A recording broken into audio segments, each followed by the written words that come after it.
Assalamualaikum warahmatullahi wabarakatuh. Waalaikumsalam warahmatullahi wabarakatuh. Selamat siang semuanya. Ya, Saya mengucapkan terima kasih kepada Anda semua yang sudah menyempatkan diri untuk hadir pada kegiatan kita pada hari ini, yaitu kegiatan dalam kelompok. Karena kita sudah mendekati hari ini jadi kita akan melakukan bimbingan kelompoknya sesuai dengan yang sudah kita jadwalkan. Oke, sebelum kita mulai kegiatan kita pada hari ini, marilah kita berdoa terlebih dahulu. Berdoa mulai.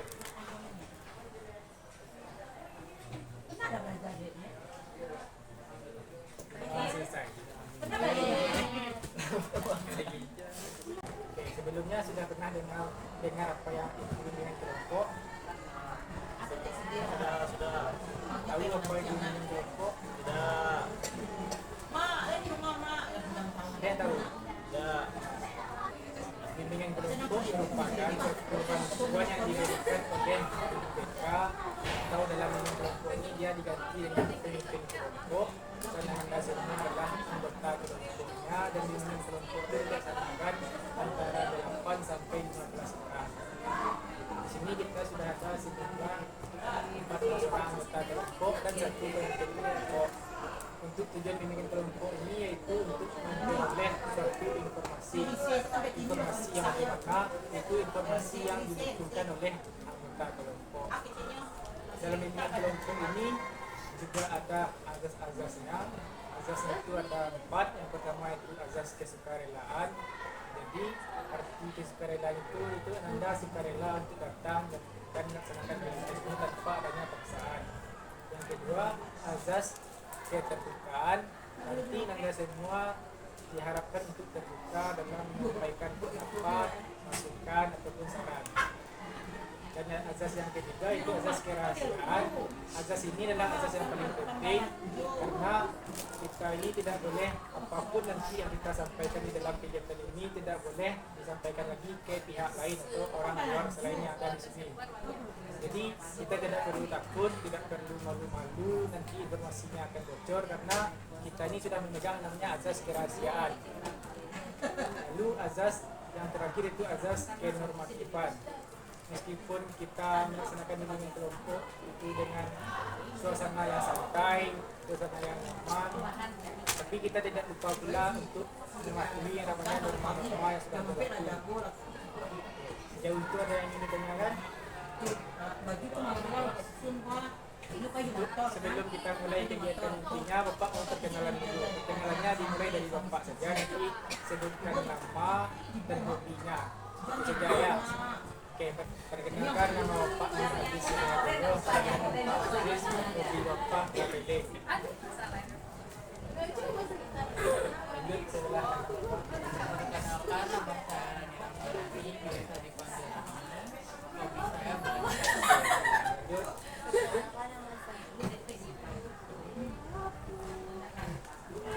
Hobi saya belajar.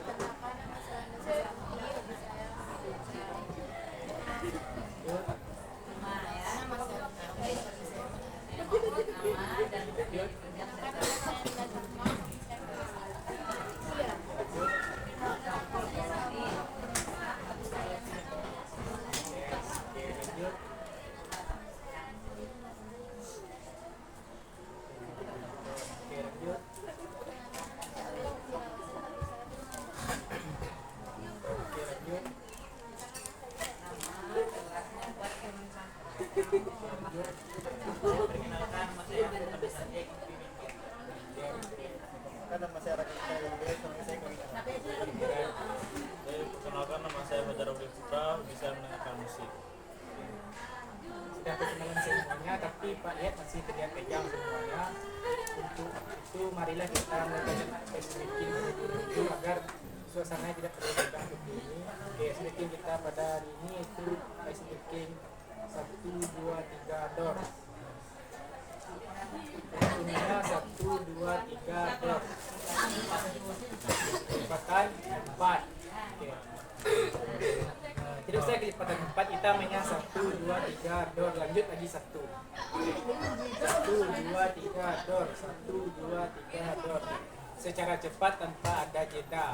Nanti siapa yang telat atau yang terlambat menyebutkannya itu dinyatakan gugur atau dieliminasi. Yang tereliminasi nanti akan kita kasih punishment-nya. Punishment-nya adalah menyanyi. Nyanyi yang pendek-pendek saja, bisa banyak panjang. Boleh nyanyi balon itu ada 4.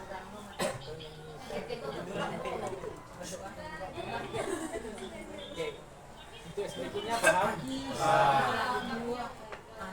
Kita uji coba terlebih dahulu dimulai dari Fajri. 1.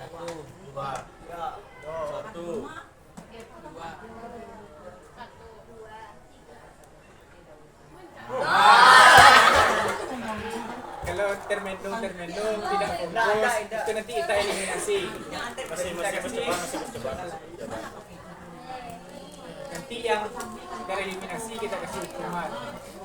Sekarang kita mulai.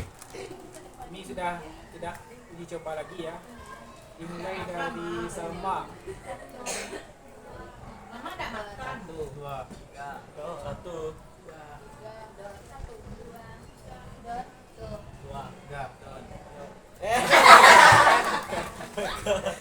Oke, Raka tidak fokus dan Raka sudah tereliminasi.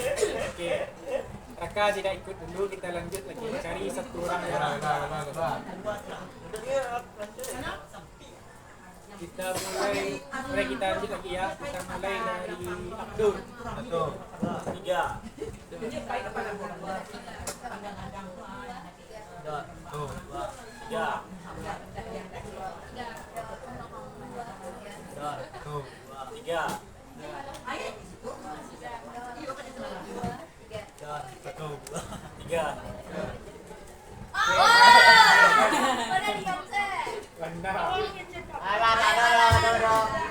Wanda tidak fokus, jadi Wanda tereliminasi dengan Raka. Sekarang punishment-nya nyanyi, kita suruh mereka nyanyi duet. Nyanyi duet berdua. Ayo. Mau nyanyi apa Raka? Mau nyanyi apa Wanda? Kalau mereka nggak tahu kita aja yang menentukan. Nyanyi apa bagusnya? Nyanyi apa bagusnya? Oke, nanti nyanyinya nyanyi balon itu ada 5. Raka dan Wanda duet berdua ya, kita nilai. Semuanya diam, kita dengarkan mereka nyanyi. 1, 2, 3.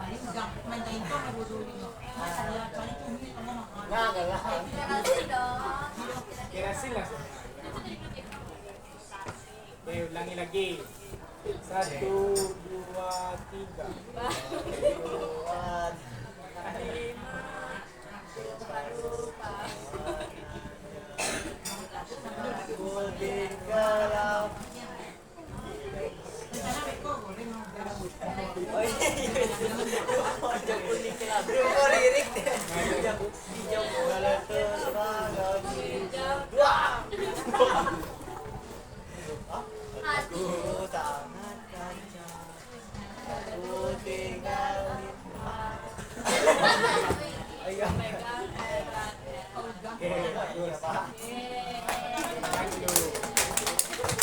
Ternyata merdu juga suaranya ya. Semuanya karena sudah siap ice breaking, kita lanjutkan selanjutnya itu adalah pembahasan atau kegiatan. Pada tahap ini kita akan membahas satu topik atau tema yaitu empati sebagai kunci kehidupan sosial yang sehat. Empati sebagai kunci kehidupan sosial yang sehat. Berarti di sana ada empati. Jadi empati adalah suatu kondisi emosi di mana seseorang merasakan apa yang dirasakan orang lain. Empati ini dia bersifat emosi tapi juga menggunakan kognitif sebagai sarana dia untuk mengolah bagaimana dia menentukan perasaan. Jadi empati itu ketika seseorang merasakan kesenangan, senang atau merasa sedih, kita bisa ikut merasakan apa yang dirasakannya. Oke? Yes. empati ini penting nggak untuk kehidupan? Jadi kalau penting, siapa yang tahu apa pentingnya empati di kehidupan? Tuh Pak. Bisa membangun hubungan Pak.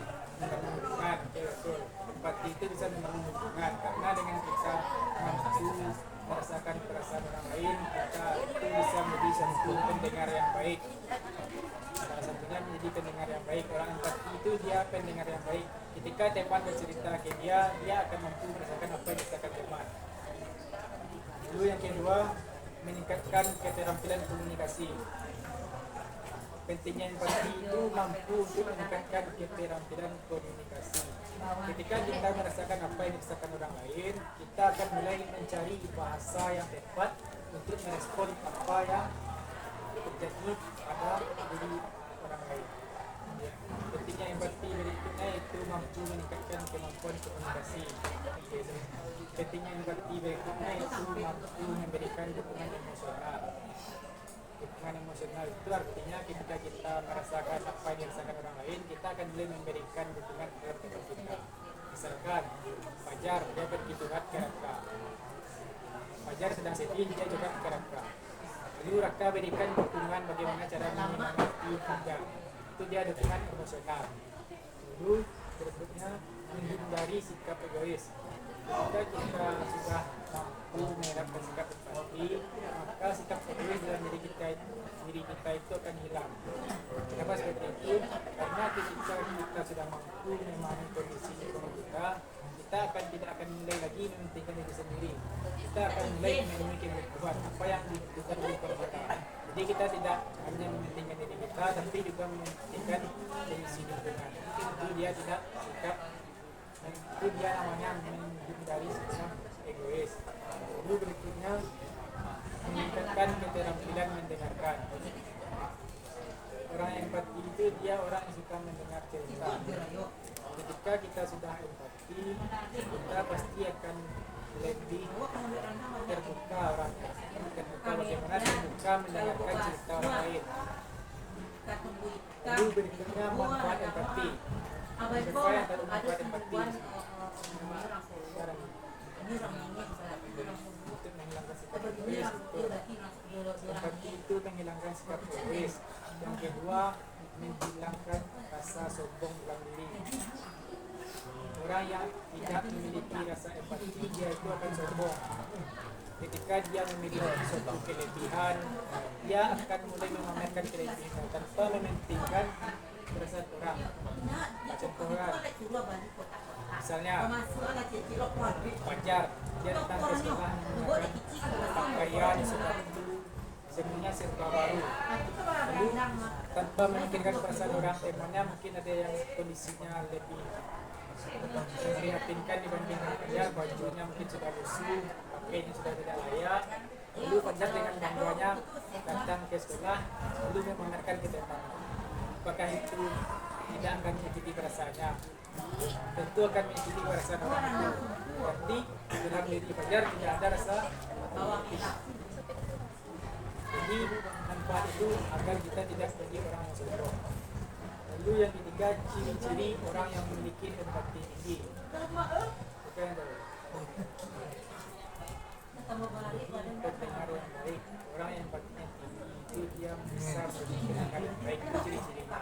Jadi orang yang itu peka terhadap perasaan orang lain. Sebelum orang lain itu menyampaikan bagaimana kondisi keadaan dia. Contohkan misalnya bapak datang ke sekolah terus dengan wajah yang murung. Bapak datang ke sekolah dengan wajah yang murung, ketemu sama teman bapak, ditanyanya, ada apa? Kenapa kamu terlihat tidak baik saja pada hari ini? Berarti melalui wajah tulisan bisa menentukan bagaimana merasa orang. Kalau orang sedang sedih, mungkin dia akan kelihatan murung, matanya sayu, dia akan menyendiri dan diam. Kalau orang yang senang, dia akan datang dengan wajah yang ceria, senyum. Jadi sebelum orang bercerita kepada kita, kita harus bisa juga menentukan kondisi orang itu. Karena nantinya ketika kita sudah lihat nih teman dalam keadaan buruk, Kita datang dia dengan candaan kita. Kita nggak tahu dia sedang sedih, kita bawa ke sana. Terus candanya kelihatan batas juga. Lalu ciri-ciri yang punya responsif terhadap kebutuhan orang lain. Pernah nggak di sini melihat teman yang di kelas itu tidak jajan?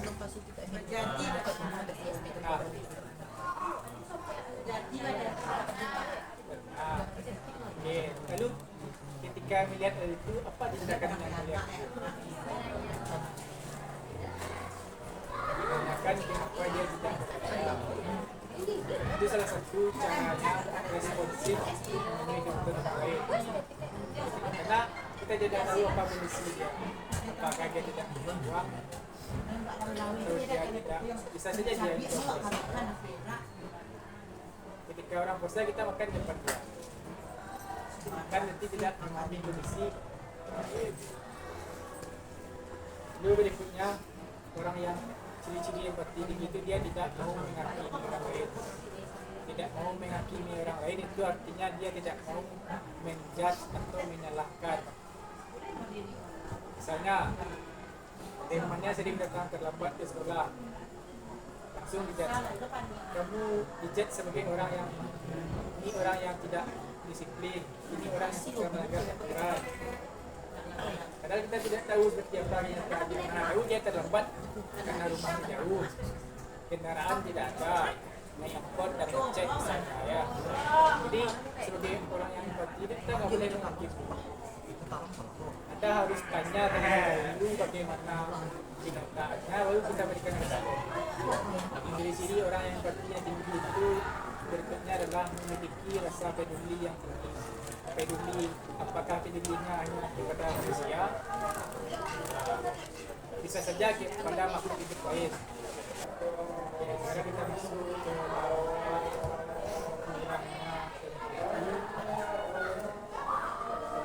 itu memiliki dampak yang negatif maupun positif. Serta kira-kira apa dampak dari kurangnya rasa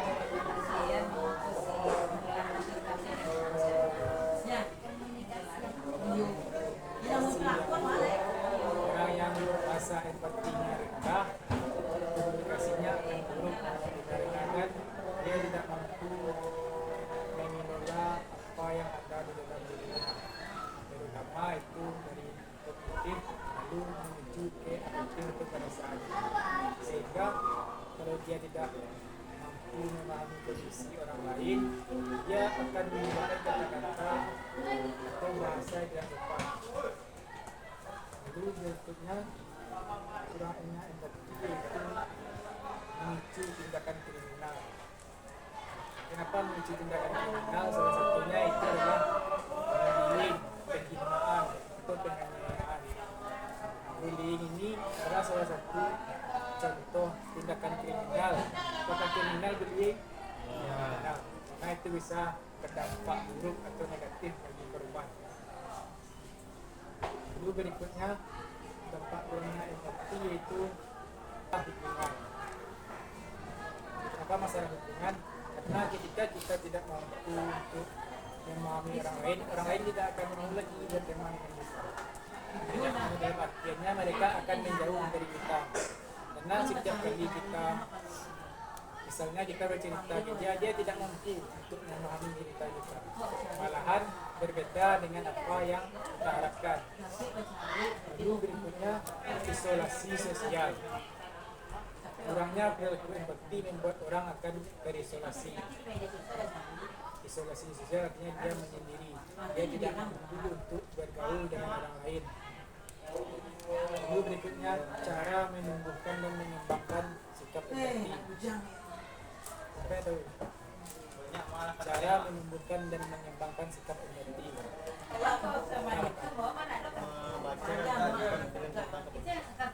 Itu juga boleh menonton film ataupun membaca buku yang berkaitan dengan kemanusiaan.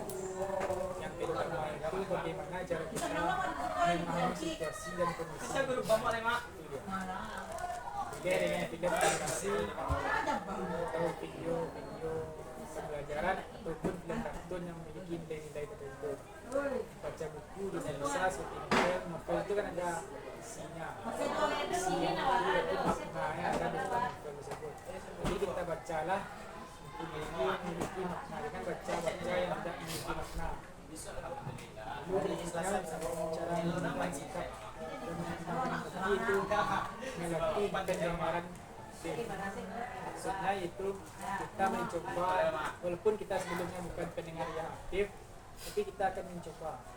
Itu cara mendengarnya. Coba, misalnya teman bercerita, kita dengarkan dengan seksama.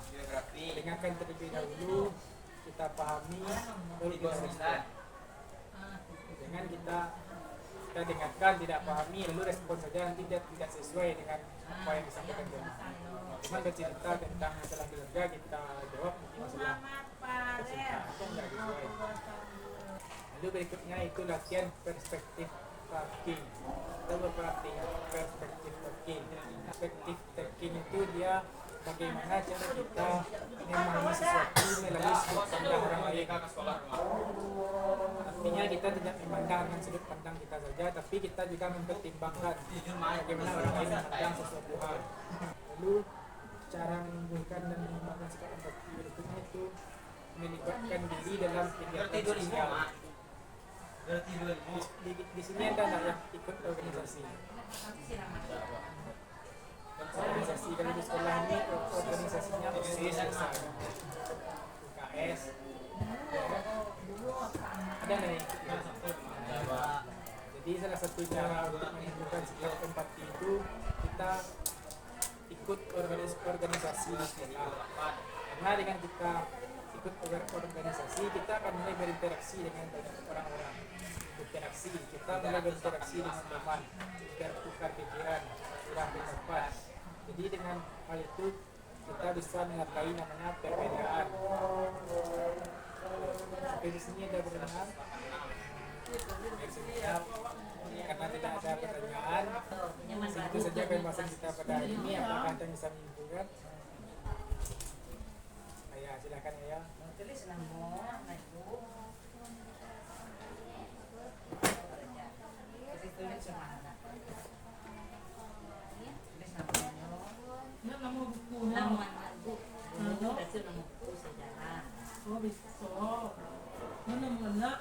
Yang dibawa. Jadi dapat kita simpulkan bahwa empati itu adalah suatu kemampuan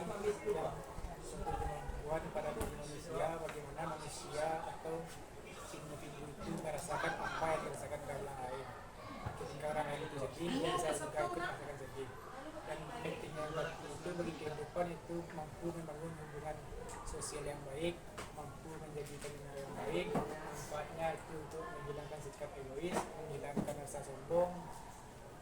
Lalu dampaknya itu bisa menghindari namanya tindak kriminal. Lalu cara menghindarinya salah satunya itu dengan cara menonton video atau membaca buku yang berkaitan dengan sosial atau kemanusiaan. Sebelum kita akhiri kegiatan kita pada hari ini, Bapak akan membagikan instrumen terlebih dahulu. Instrumen ini adalah instrumen penilaian. Jadi nanti diisi, Bapak bagikan satu-satu terlebih dahulu. Nanti diisinya di checklist saja. Jadi kan cukup.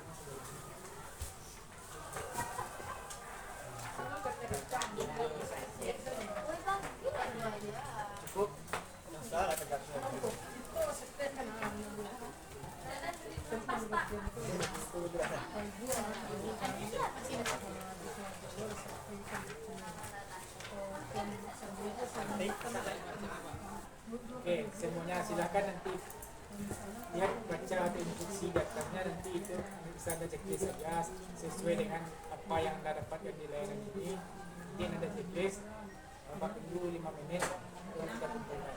Silakan diisi.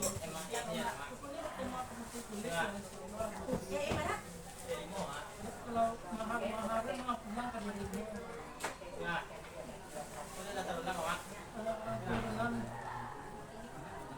jadi punya kalau orang tua misalnya setelah wajib juga anak itu kemudian kan nah ada yang minta turun jangan baru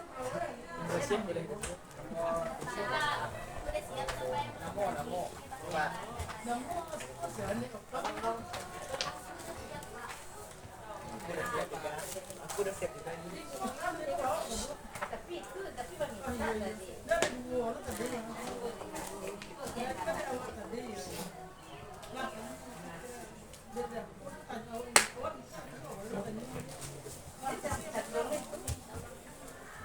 namun ternyata ini kenapa Oke, semuanya kami sudah selesai pengisian instrumennya. Sebelum kita tutup kegiatan ini, kita akan membuat kontrak terlebih dahulu untuk pertemuan kita berikutnya. Kira-kira kapan kita akan melakukan pertemuan kita selanjutnya? Minggu depan.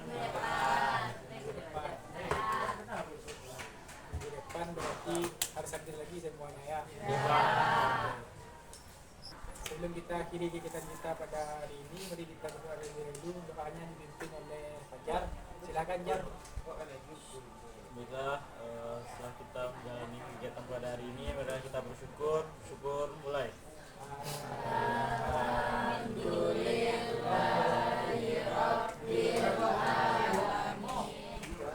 Oke, mari kita akhiri kegiatan kita pada hari ini dengan menyanyikan gelang satu gelang sambil berdiri nanti ke salam-salaman. Oke.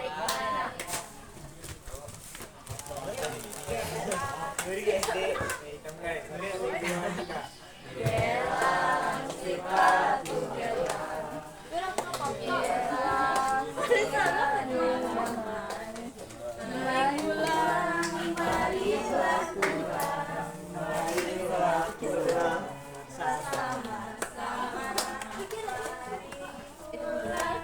Mari kita Marilah pulang bersama-sama. Malu sama ya.